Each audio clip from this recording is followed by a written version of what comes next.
Water contains a large number of mineral compounds and trace elements.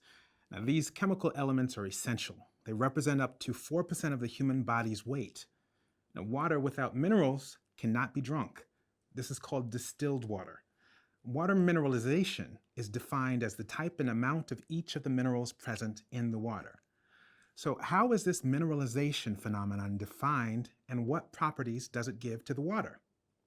Well, in the first part, we should look at the mineralization of water itself before looking at the physical and chemical properties that minerals give to water.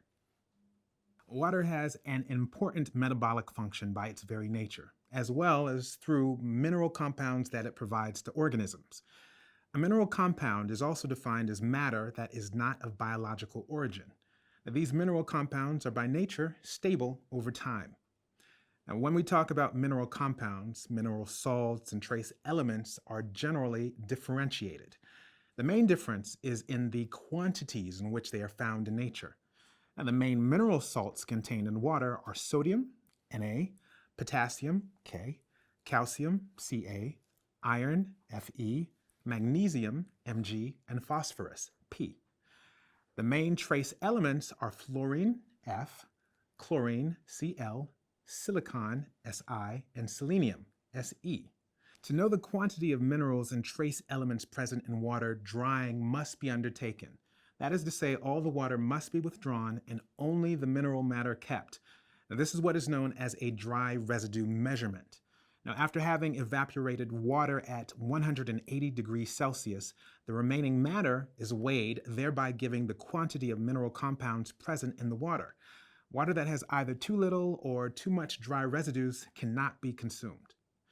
We can also use other methods to measure the quantity of minerals present in water. Now, the vast majority of these chemicals are present in water in the form of cations. That is to say, they are electronically charged and positive. The way in which water conducts a current can therefore be measured in order to know the ion concentration. This is what is known as a measure of conductivity. The more mineralized water is, the more it contains ions and the more its conductivity is higher. The unit to express conductivity is Siemens per meter, or S/M, but it is often expressed in microsiemens per centimeter. Now, 1 Siemens per meter equals 100 microsiemens per centimeter. Now, as matter is generally organized to be electrically neutral, a certain number of anions are present in water in order to offset the presence of metallic cations. Now, the sum of the charged anions, mainly sulfates, nitrates, and chlorides, must be the equivalent to the sum of the charged cations, without which the ionic balance would not be met. Now, the overall quantity of cations and anions present in water is called salinity and is expressed in milligram per liter. Significant variations in the value of water's conductivity or ionic balance are strong indicators that water is polluted. What you need to remember about the mineralization of water?